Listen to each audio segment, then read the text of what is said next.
Dios les bendiga, hermanos, y en este día vamos a ir directamente a la palabra de Dios, segunda de Corintios capítulo 10.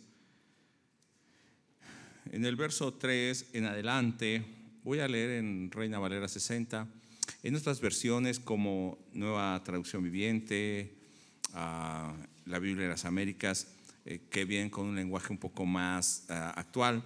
Es fácil de entender este pasaje, pero quisiera leerlo en la versión 60 y luego estaremos compartiendo sobre ello.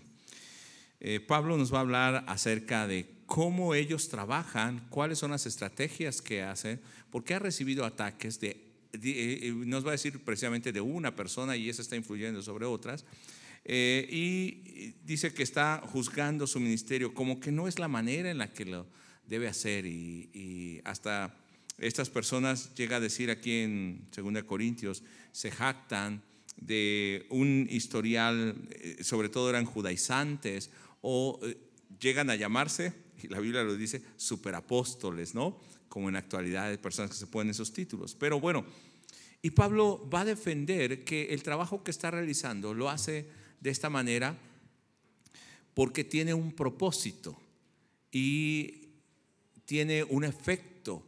Las armas que utiliza, habla de dos tipos de armas: armas carnales o humanas y armas espirituales o las armas de Dios. Y dice el verso 3: pues aunque andamos en la carne, no militamos según la carne. Quiere decir, aunque somos humanos, no usamos estrategias humanas. Verso 4: porque las armas de nuestra milicia no son carnales. Está hablando que hay una batalla, una guerra, y él está enfrascado en esa guerra, él y sus colaboradores, los creyentes, pero no utilizan armas carnales como los demás o estrategias humanas, sino poderosas en Dios para la destrucción de fortalezas. Vuelvo a leer el verso 4: porque las armas de nuestra milicia no son carnales, sino poderosas en Dios para la destrucción de fortalezas. ¿Qué tipo de armas estamos utilizando nosotros? Y según el tipo de armas que utilicemos será el efecto que tengan. Pero si esas armas no provienen de Dios, no van a tener ningún poder espiritual, serán solamente humanas. Vamos a orar. Bendito Señor y Dios, muchas gracias por ese tiempo en el que nos permites estar en tu presencia, en el que nos permites abrir tu palabra y ser retados, ser exhortados, para que podamos vivir como ejército, como pueblo tuyo, desde un liderazgo hasta el más nuevo. Y gracias porque nos instas a que nuestra vida como creyentes sea esa misma vida, aún dentro del templo como fuera de ella, y que podamos entender que nuestra batalla no es carnal sino espiritual. Entonces no caminemos, ni vivamos, ni actuemos conforme a los rudimentos de este mundo, ni conforme a sus armas, sino dependamos completamente de tu espíritu, de tu palabra, de tu victoria. Gracias, Padre, en el nombre de Jesús. Amén. Hoy estaremos viendo, por el pasaje que nos toca, cómo es la actitud o el carácter de un líder cristiano, cómo debe luchar esa batalla espiritual, porque hablamos de batallas espirituales, y algunas personas dicen: es que para machacarle la cabeza al diablo se necesita el poder de Dios. Machácale, ¿no? Y zapateamos. Y digo, podemos cantar el canto, no es un hereje, pero no por zapatear vencemos al enemigo, ¿o sí? No. Alguno en una ocasión me dijo: hermano, si usted quiere guerrear, ahora le traigo una espada que mandamos a hacer de madera, ¿no? Una espadota así. Y dice: con eso usted puede vencer al diablo. Y dije: bueno, ¿y cómo será el diablo? O se lo enterraré así como si fuera vampiro, ¿no? O pensamos, porque son estrategias humanas, pensamos que sí, ciertamente tenemos una lucha y tenemos una guerra espiritual y tenemos armas y tenemos espada, pero no son físicas. No porque las tengamos físicamente van a tener poder, porque entonces caeríamos en lo humano, ¿sí? Había otro que sacó una espada real, una espada así grandota, y los estaba nombrando caballeros. Bueno, no les decía caballeros, pero de la mesa redonda, y les daba su unción porque tenía la espada, que ya eran guerreros. es mucho más que una imagen, que una figura. Y no quiero decir que la batalla espiritual sea menor, por el contrario, es contra la misma oscuridad del enemigo, de Satanás. Por eso mismo no debemos caer en sus arducias, en su juego, y nosotros ser inocentes en cuanto a ello. Por el contrario, prepararnos verdaderamente. Pablo, en el capítulo 10, está preparando el terreno para hablar radicalmente del evangelio que predica. Antes habló aún de la ayuda a las iglesias necesitadas, elogió a los hermanos porque ha habido un cambio en ellos realmente. Pero ahora está preparando el terreno para decirles: este es el evangelio que predicamos, y atacar directamente, pero aquellos falsos maestros, falsos superapóstoles. Yo decía, ¿a poco pueden llegarse a llamar superapóstoles? ¿Y por qué lo utiliza Pablo así? Porque es una ironía. Está diciendo, si los apóstoles llamados por Jesucristo siguieron el ejemplo de Jesús, predican el evangelio, estos que se llaman más que ellos, entonces irónicamente Pablo les llama superapóstoles. O sea, queriendo decir, somos más que los otros, creyéndose más que el resto. Y Pablo los va a exhibir porque andan alardeando falsamente sus títulos, andan presumiendo que son conocedores de la ley, y esto nos hace entender que eran judaizantes y querían volverlos al judaísmo. Lo que se trató ya en Hechos capítulo 15, que los apóstoles, de hecho aún el hermano de Jesús, Jacobo, dijo: a los gentiles hay que ordenarles esto, no lo que están diciendo estos que no enviamos, que vuelvan a guardar el sabbat, la circuncisión y los ritos, no, sino que se abstengan de todo pecado y de contaminación de carne,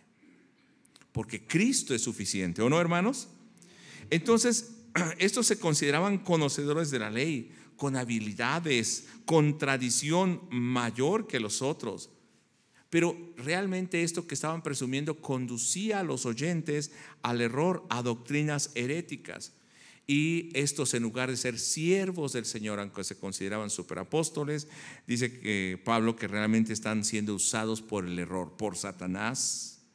Entonces Pablo va a mostrar las armas, las estrategias que él usa en esa guerra, en esa batalla espiritual. ¿Qué armas podemos utilizar nosotros? ¿Cómo vencer? Más bien, ¿cómo luchar? ¿Cómo vencer?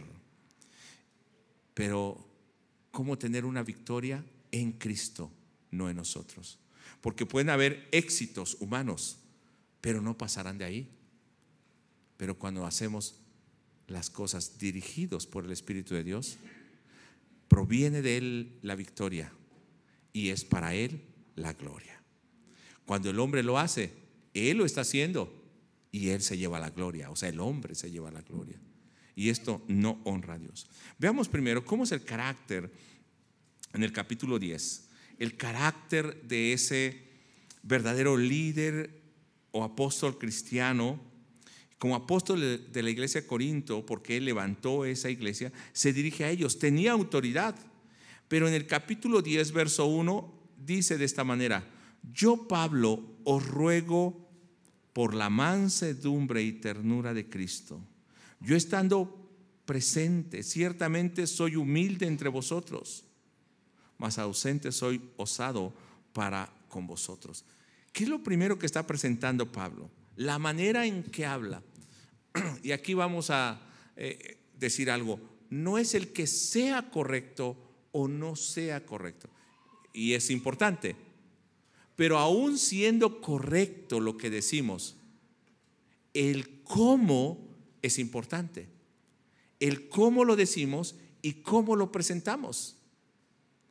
Pablo, ¿cómo está llamando la atención a estos hermanos? ¿Quería hablarles? ¿Quería corregirles? Sí. ¿Tiene autoridad? Sí. ¿Y va a usar esa autoridad? Sí. Pero ¿cómo les habla? Vea las palabras que utiliza. Yo, Pablo, lea conmigo, os ruego por la mansedumbre y ternura de Cristo. ¿Qué hace? Les ruego. O sea, no estoy utilizando de mi autoridad, no me estoy imponiendo. Les estoy pidiendo. Es como decir, por favor. En la Nueva Traducción Viviente dice, ruego con ternura y verdad. ¿Qué muestra aquí? Amor y cuidado. No muestra orgullo, muestra humildad. Os ruego con ternura y verdad. En la Biblia, la palabra de Dios, el mensaje para mí, que es una Biblia editada por la Sociedad Bíblica en España, dice, con dulzura y bondad les digo estas cosas. Por eso les decía, no es solamente importante el qué decimos, que sea verdad, el propósito sea correcto, sí, sino el cómo lo decimos. Y se da cuenta cómo Pablo se está introduciendo, pero la palabra que va a decir es como una espada, va a cortar cabezas, pero no por eso está ofendiendo, sino lo está diciendo como con ternura y bondad. También en otras versiones dice con mansedumbre y ternura, en Nueva Traducción Viviente.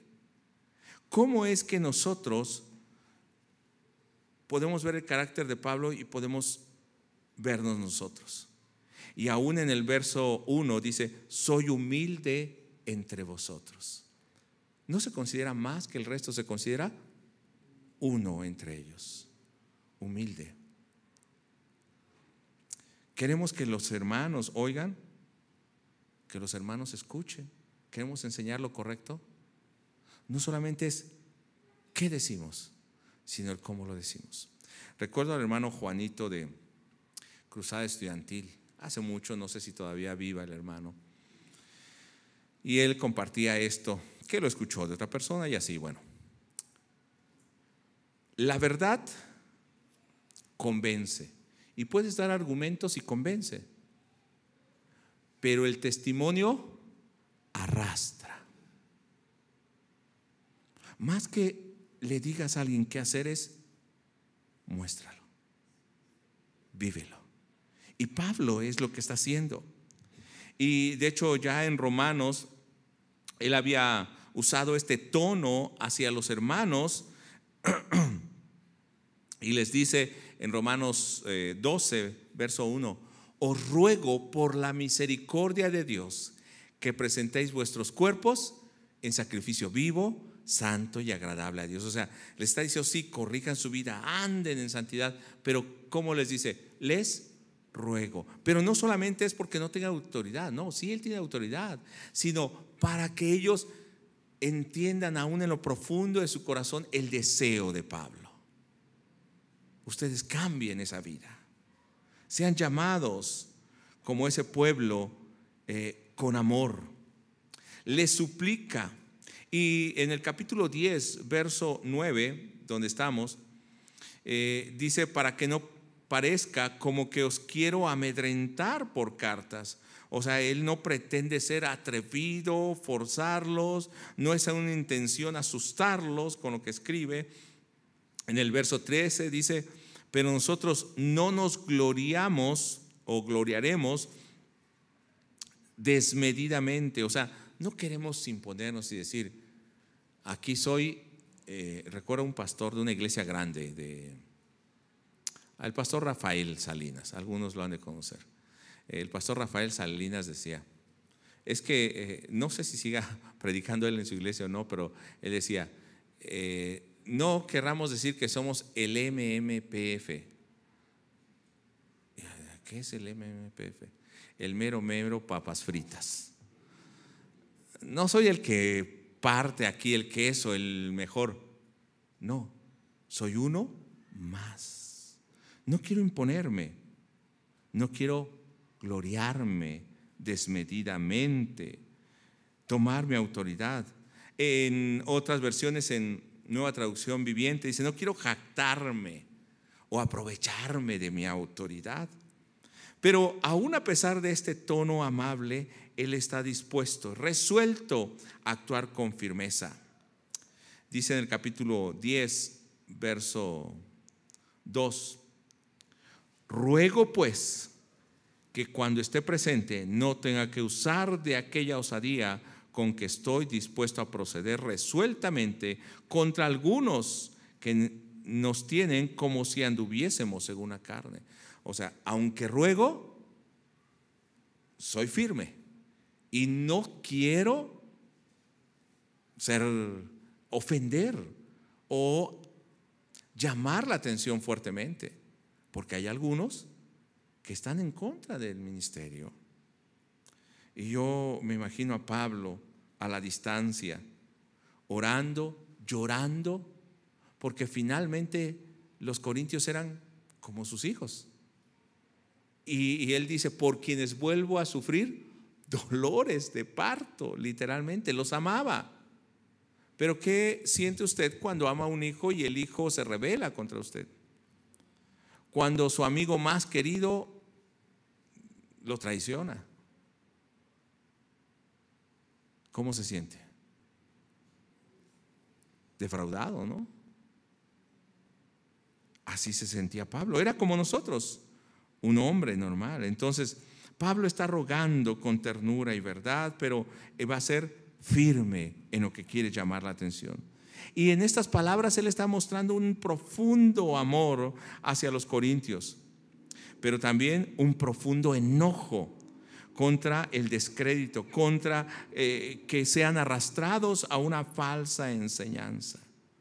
La amabilidad o gentileza de Pablo no está diciendo que él no tenga autoridad, no es sinónimo de debilidad, sino más bien está mostrando el carácter de Cristo.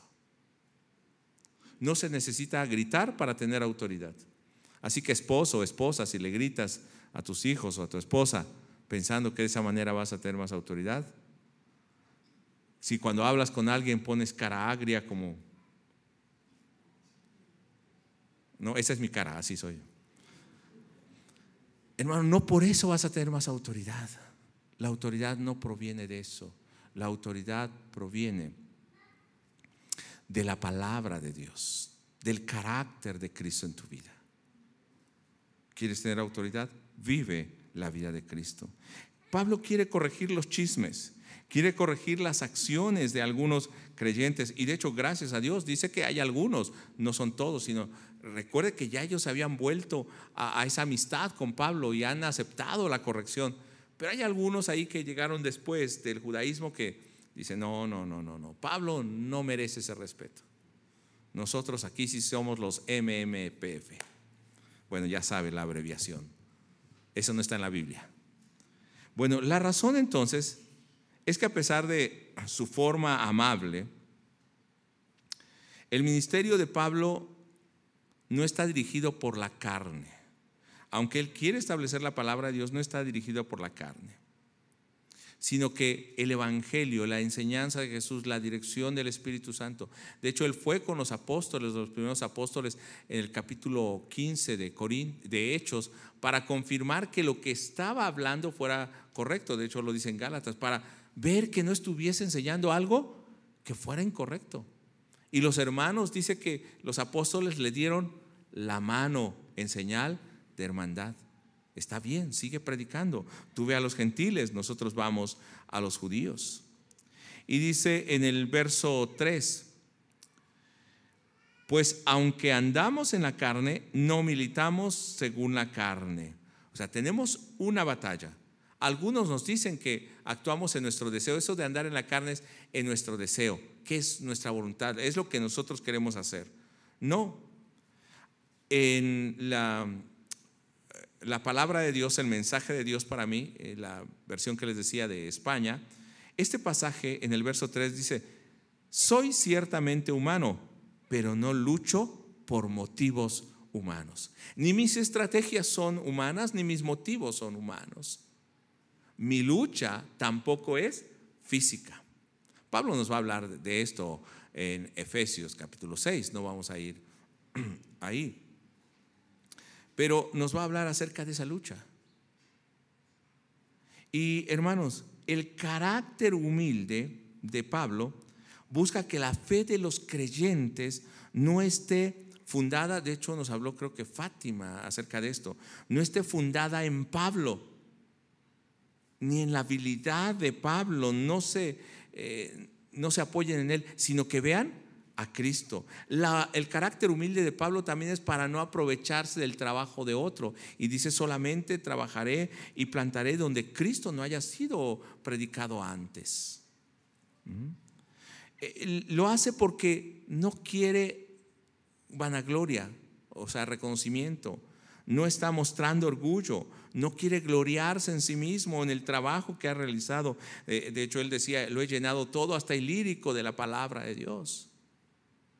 Y está buscando dónde llevar la palabra, pero no quiere vanagloriarse de eso, sino que su gloria sea solamente el Señor. Dice en el capítulo 10, verso 15 al 18, voy a leer en Nueva Traducción Viviente: tampoco nos jactamos ni nos atribuimos el mérito por el trabajo que otros hayan hecho. En cambio, esperamos que la fe de ustedes crezca. O sea, hay un genuino amor por los hermanos, a fin de que se extiendan los límites de nuestro trabajo entre ustedes. O sea, que ustedes continúen hablando la palabra de Dios. Verso 16: entonces podremos ir a predicar la buena noticia en otros lugares más allá de ustedes, donde ningún otro esté trabajando. Así que nadie pensará que nos jactamos de trabajo en el territorio de otro. Como dicen las Escrituras: si quieren jactarse, jáctense solo del Señor. Si algo hay que enorgullecerse, no es de nosotros ni de nuestro trabajo, sino de lo que el Señor hace. O sea, gloriarse. Verso 18: cuando la gente se alaba a sí misma, ese elogio nos sirve de mucho. Lo importante es que los elogios provengan del Señor. La recompensa es del Señor.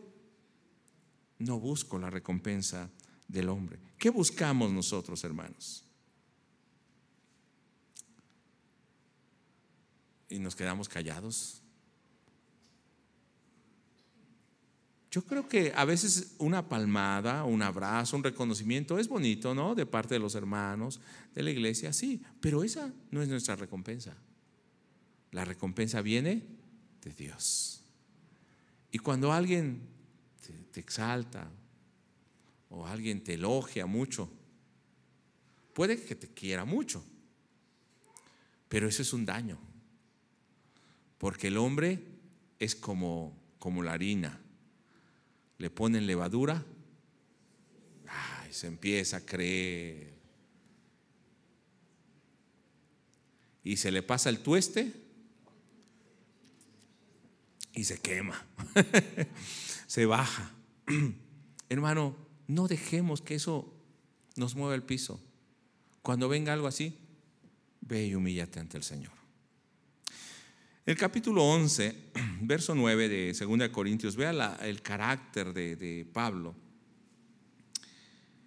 Ha llegado al punto de que no solamente es humilde, los ama, muestra la preocupación por ellos, sino ha llegado al punto de no querer ser carga para la iglesia.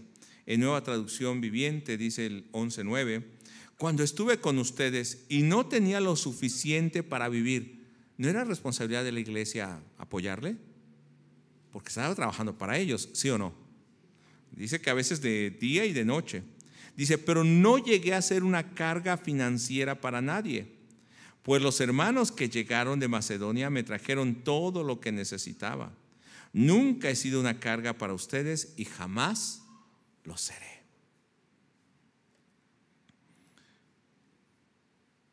No voy a comentar mucho acerca de esto, sin embargo, cuando el interés de la iglesia, del líder, está en cuánto más tenemos, cuánto más se logra o cuánto más obtengo, se ha perdido la vista de que Cristo es el centro de la iglesia, que el evangelio de la salvación es lo que tenemos que predicar, que nosotros solamente somos siervos del Señor y tenemos que volver.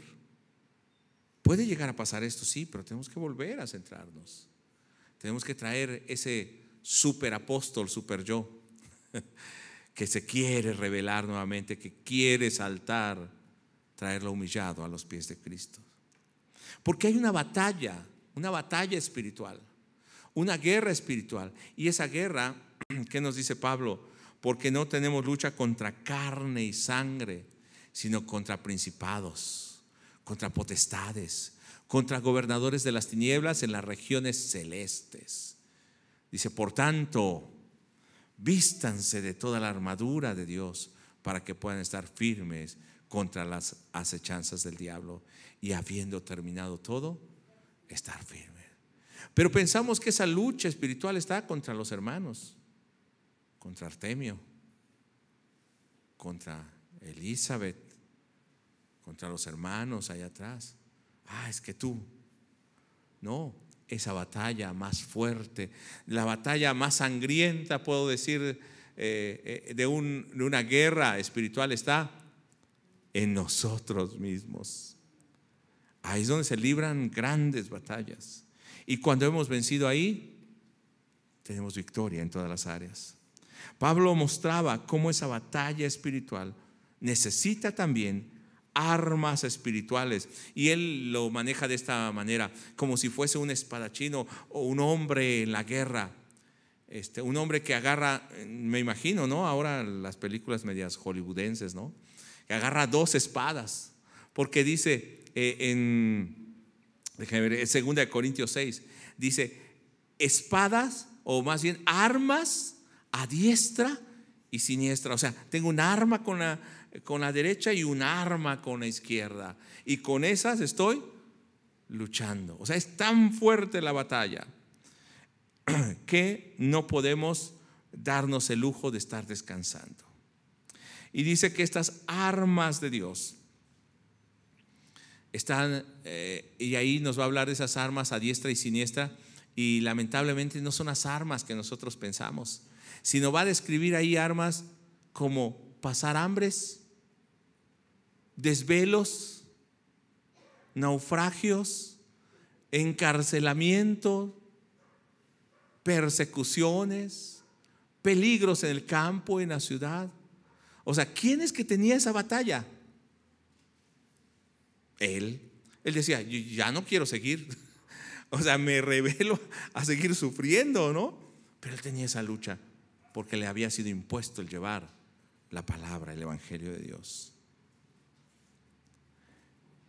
Regresemos a 2 Corintios capítulo 10. Nos va a decir Pablo que estas armas son armas de Dios y no las armas del mundo.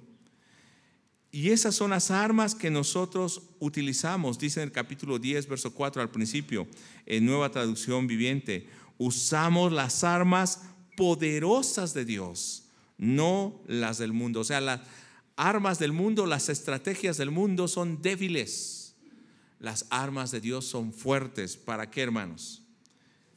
Dice al final del verso 4: para la destrucción de fortalezas. Las armas de Dios pueden hacer esto. ¿Cómo puedes vencer tu carácter? ¿Cómo puedes vencer el problema en la familia? Viviendo con el carácter de Cristo, armándote, como nos habla de vestirnos de la armadura de Dios, con la verdad, con la justicia, con el evangelio, con la paz, con la palabra de Dios, con el Espíritu. ¿Qué es esto? El carácter de Cristo. Vestirnos de un hombre, una mujer nueva. Y esto es lo que nos da victoria. No que saque una espada de 2 metros. Eso no me va a dar victoria. Sino el que tenga, esté cubierto con la sangre de Cristo. El pastor dijo cubierto con la sangre de Cristo. Pero no porque yo me cubro con la sangre de Cristo, sino que fui lavado con la sangre de Cristo. Y ahora soy una nueva persona, una nueva criatura. Porque estoy ahora vestido de Cristo. Porque la gente, en lugar de verte a ti, ve a Cristo. Porque ahora ama Cristo a través de mí. Habla a través de mí. Estoy usando la paráfrasis que hace una canción: camina con mis pies. Él ama a la gente con mi corazón. La batalla es espiritual. La batalla es de Dios. Y tiene, como es de Dios, tiene armas de Dios y no las armas del mundo, su propósito también es diferente al propósito del mundo. En el 10:4 de 2 Corintios, en Reina Valera dice: porque las armas de nuestra milicia no son carnales, sino poderosas en Dios. ¿Cuál es el fin? Para la destrucción de fortalezas. ¿Qué busca? Destruir fortalezas. Ahora, ¿qué son las fortalezas? Eran castillos, eran ¿cómo se llama? Murallas, campamentos militares que estaban muy bien protegidos, y cuando tenían algún peligro allí se escondían. Decían: aquí no me puede hacer nada el enemigo, aquí puedo defenderme, aquí me siento tranquilo. Entonces quiero decir esto: el creyente que tiene esas fortalezas, la persona que tiene esas fortalezas, se siente seguro ahí, se esconde y no quiere ser destruido. Pero ¿quién se esconde ahí? Satanás. Porque las armas de Dios buscan destruirle. Y ahora veamos cómo a veces nos estamos escondiendo. ¿Qué daño provocan esas armas de Dios? Las del mundo no provocarán nada, son estrategias del mundo, pero las de Dios destruyen fortalezas, porque la fuerza no viene de nosotros, viene de Dios. La victoria no es nuestra, es de Dios. El Señor le decía a Josafat: Josafat, aunque sean muchos, espérate y ve la gloria de Dios. Solamente espera. ¿Qué le decía a Josué? Haz esta estrategia. Josué quería ir y el ejército hacer sus estrategias, y eran derrotados. Pero cuando el Señor les decía cosas tan sencillas, tenían victoria. Gedeón, un hombre temeroso, porque muchos dicen que era valiente, más bien era cauteloso y un poco temeroso, porque estaba escondiendo su cosecha. Pero cuando sabe que tiene que luchar contra el enemigo, va y escucha. Y aun cuando escucha el sueño de los enemigos que entendían que iban a ser derrotados, él no está seguro al 100%, pero Dios le da una estrategia victoriosa. Y le dice a Gedeón: llévate antorchas, cántaros y cuernos. Qué armas, ¿no? Pero con esas armas Dios les dio la victoria. A Josué le dice: oye, Josué, vayan delante con el arca del pacto, caminen alrededor callados, y el último día griten. Ay, Señor, pues que van a asustarse con los gritos, van a pensar que son las tocadas esas modernas o qué. No, parecería tonto a los ojos humanos, pero Dios les daba victoria. ¿Para qué? Para que vieran que la victoria no venía de ellos, sino de Dios. Y cuando iban sus enemigos o salían, dice que aún el Señor luchaba por ellos, se mataban entre ellos, mandó plagas antes de ellos, aún mandó que lloviesen granizos grandes, dice ahí como piedras, ¿no? Que los mató, y fueron más los que mataron los granizos que los que ellos mataron. Las armas de Dios son de esta manera, pero ahora son espirituales. Dice en el capítulo 10, versos 5 y 6. ¿Qué es lo que derriban? ¿Qué es lo que destruyen?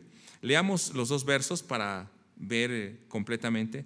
Derribando argumentos y toda altivez que se levanta contra el conocimiento de Dios, y llevando cautivo todo pensamiento a la obediencia a Cristo, y estando prontos para castigar toda desobediencia cuando vuestra obediencia sea perfecta. Dice que las armas de nuestra milicia son poderosas en Dios para la destrucción de fortalezas, ¿no es cierto? Y en el original griego dice: las armas de las campañas, estrategias o guerras, esas batallas nuestras, las armas son poderosas en Dios. Y en lugar de utilizar directamente la palabra guerra, utiliza en griego estrategias, que sería lo que nosotros traducimos como estrategias al español. O sea, la forma en que actuamos no es como queremos, no es carnal, nos dejamos dirigir por Dios. Y entonces la victoria es del Señor. No son carnales, Porque las armas carnales no destruyen fortalezas, porque estas fortalezas son espirituales y no tienen ningún poder contra ellas. Nos hablaba el pastor Joel un día de esto también acerca de que no tienen apetito, perdón, no tienen poder contra los apetitos de la carne. Sin embargo, lo que el Señor hace, destruye el viejo hombre totalmente con sus deseos engañosos. Pero dice que nuestras armas, las armas de Dios, sí tienen poder para destruir fortalezas. Estas estrategias o campañas humanas no van a generar victoria espiritual, porque las fortalezas están bien armadas. Satanás está al frente de ellas. Y esos enemigos entonces son espirituales. Las armas que debemos utilizar son igualmente espirituales, divinas, que provienen de Dios. Ahora, cuando hablamos de fortaleza, hace rato les decía que son lugares donde nos podemos resguardar. O juroma es la palabra que utiliza, y está hablando de ese lugar donde el enemigo se esconde, donde pretende estar seguro, donde no permite ser atacado. Escuche esto, no permite ser atacado o piensa que no será derrotado, va y se esconde. Nosotros tenemos una fortaleza. ¿Cuál es nuestra fortaleza? El Señor es nuestra fortaleza. Torre fuerte, nuestro refugio. Los que conocen los himnos antiguos, eso es el Señor para nosotros, nuestro refugio, nuestra torre fuerte. Y ahí, hermano, podemos escondernos en Él. Pero ahora nosotros que estamos en el Señor no nos escondemos solamente del Señor, sino que salimos y vencemos al enemigo. Dice que estas fortalezas dan autoridad, también dan poder a los que se esconden ahí para no ser destruidos. Pensemos en nuestra vida, qué cosas se han fortalecido, se han escondido en nosotros. Fortalezas que no quieren ser descubiertas, destruidas, y son las que tenemos que sacar. Volvamos al capítulo 10, verso 4. ¿Ya lo tiene? Porque las armas de nuestra milicia no son carnales, sino poderosas en Dios para la destrucción de fortalezas. Y dice el verso 5, ahora sí, derribando argumentos y toda altivez. Entonces, ¿qué debe hacer estas armas espirituales?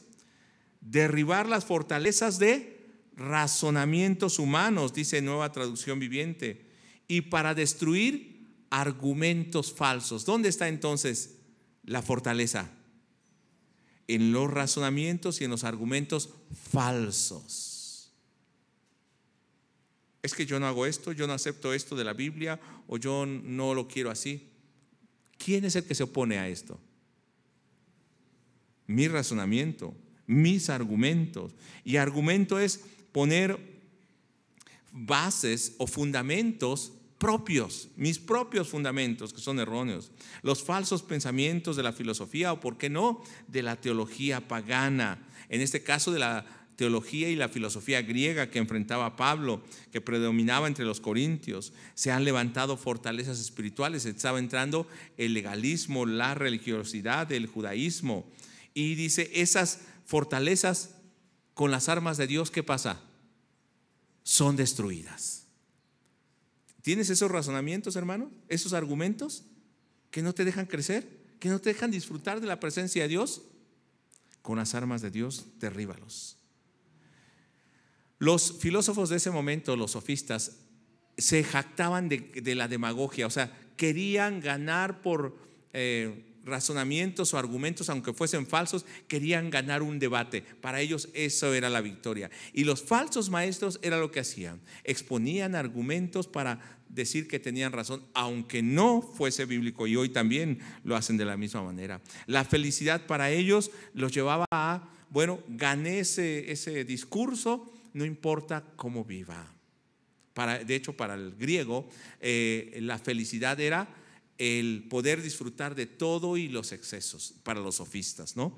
Entonces, hermano, en este ambiente estaban los creyentes, y lo que Pablo le está diciendo: deben destruir esos razonamientos y argumentos que vienen de la filosofía, que vienen del mundo, que los hace vivir como el mundo, y deben de derribar esto y traerlo a los pies de Cristo. Proverbios capítulo 21 verso 22 en Reina Valera 60 dice, hablando también de lo que el Señor hace: tomó el sabio la ciudad de los fuertes y derribó la fuerza en que ella confiaba. El que es sabio, ¿qué hace? Derriba la fuerza en que confiaban. ¿Y qué son esas fuerzas? Las confianzas. ¿En qué confías? Ya soy creyente, ya me bauticé, tengo tantos años de cristiano, he ido a tales escuelas, vengo todos los domingos, tengo un ministerio, ¿o no? Todos me dicen que soy buena persona, pero estamos confiando en nuestras armas, nuestros argumentos. No quiere decir que no vivamos con buen testimonio, tenemos que hacerlo, pero debemos derribar eso. Esa no es la victoria que el Señor nos da. También nos dice, no solamente en el verso 5, derribando argumentos y toda altivez que se levanta contra el conocimiento y llevando cautivo todo pensamiento a la obediencia a Cristo. En la Nueva Traducción Viviente dice de esta manera: destruimos todos los obstáculos de arrogancia que impiden que la gente conozca a Dios. ¿Qué está destruyendo? La arrogancia. Era el conocimiento falso, pero también la arrogancia, el carácter de la persona. Y eso está impidiendo no solo que esta persona conozca a Dios, sino que otros conozcan a Dios. Había entonces una actitud seguramente de cristianos que estaban en desacuerdo con Pablo y con el evangelio de Pablo, que procuraban enaltecerse sobre Pablo, exhibiendo títulos. Se consideraban líderes, pero sin el Espíritu de Cristo. Procuraban imponer la autoridad, pero la autoridad humana. Juzgaban todo bajo el parámetro humano y de la ley. Y no les importaba dividir la iglesia y la fe. Eso lo vemos en los capítulos anteriores de 2 Corintios. No les importaba destruir el corazón de los creyentes con tal de que ellos exhibieran su propia justicia. Por lo que Pablo les va a decir en Filipenses de manera muy fea, capítulo 3, verso 2. A ver si nos los ponen aquí en la pantalla. Léalo conmigo muy fuerte, que los hermanos que están en línea lo escuchen. Léalo junto. 1, 2, 3.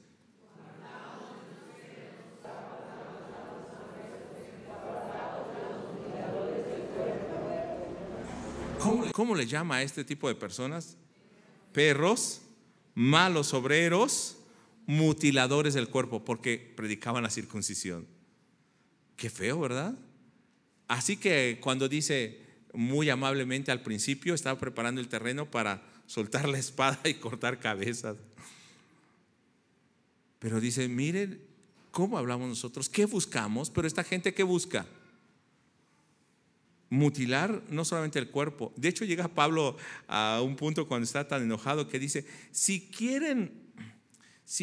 tanto quieren mutilarse, pues de una vez, dice Pablo.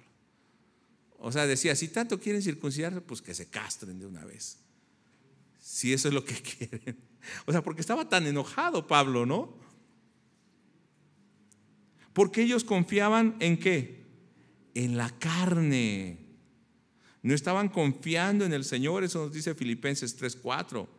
Pero Pablo está teniendo mayor honor que ellos aún en la carne. Y dice, mire, yo también fui circuncidado, soy hebreo de hebreos, y nos va a hablar de toda, digamos que todo lo que él ha hecho. Dice, y trabajado, yo he trabajado más que ellos, si quisiera gloriarme en algo. Pero ¿qué nos dice Pablo? Pero todo esto, ¿cómo lo he tenido? Sin valor, por basura. Y cuando habla aquí de basura, es aquello que se echa a los perros. porque nada tiene que compararse todo eso con ganar a Cristo. Por más que yo tuve esto, no tiene ningún valor. Es como lo que le damos a los perros. Diríamos en México lo que le damos a los puercos. Nada se compara con ganar a Cristo. 2 Corintios capítulo 11, verso 13 al 15. Pablo como que repetidamente está mostrando cómo son estos falsos. Estos son individuos, son falsos apóstoles, son obreros engañosos que se disfrazan de apóstoles de Cristo, en Nueva Traducción Viviente. O sea, son falsos, engañan y se disfrazan, ni siquiera son apóstoles de Cristo. Verso 14. Pero no me sorprende para nada. Aún Satanás se disfraza como ángel de luz. Así que no es de sorprender, escuche aquí, que los que los sirven también se disfracen de siervos de la justicia. O sea, está diciendo, aunque se digan apóstoles, aunque se disfracen, son siervos ¿de quién? De Satanás. Qué fuerte. Al final recibirán el castigo que sus acciones perversas merecen, en Nueva Traducción Viviente. Entonces, contrario a esos falsos, a esos perros, malos obreros, en 1 Corintios 2, Pablo dice que él no fue con excelencia de palabra, para que su fe no esté fundada en la sabiduría, sino fue con demostración del poder y del Espíritu de Dios, para que su fe esté fundada en Cristo. No leímos 1 Corintios 2, pero después usted lo puede leer todo el capítulo, para que ellos confíen en la cruz de Cristo. Dice entonces que derriba todo argumento. ¿Qué más hace? Destruye la arrogancia, el carácter de estos falsos hombres y del falso creyente, pero también captura los pensamientos, dice en Nueva Traducción Viviente en el 10:5, dice, y capturamos los pensamientos rebeldes. De esta manera lo dice en Nueva Traducción Viviente. En la 60 dice, llevando cautivo todo pensamiento a la obediencia a Cristo. Capturar es llevarlo como a la cárcel, ya no dejar que salga. Antes me dominabas, ya no. Hacías lo que querías, ya no. Te pongo collar y cadena y te quedas aquí. ¿No? Ya no tiene que estarnos dominando. Está preso, capturando esos pensamientos. Esto es lo que me está haciendo pensar mal, sentir mal, me distrae, me lleva a la derrota. Lo llevo a los pies de Cristo. Veamos 2 Timoteo capítulo 3, verso 1 al 9. Voy a leer en traducción del lenguaje actual. Dice de la siguiente manera: debes saber también que en los últimos días, antes que llegue el fin del mundo, la gente enfrentará muchas dificultades, hablando de estas batallas. Habrá gente egoísta, interesada solamente en ganar más y más dinero. También habrá gente orgullosa que se creerá más importante que los demás. No respetarán a Dios ni obedecerán a sus padres, sino que serán malagradecidos y ofenderán a todos. Serán crueles y violentos. No es el periódico de hoy, Serán crueles y violentos. No podrán dominar sus malos deseos. Se llenarán de odio y dirán mentiras acerca de los demás y odiarán a todo lo que es bueno. No se podrá confiar en esos orgullosos porque actuarán sin pensar en vez de obedecer a Dios. Solo harán lo que les venga en gana.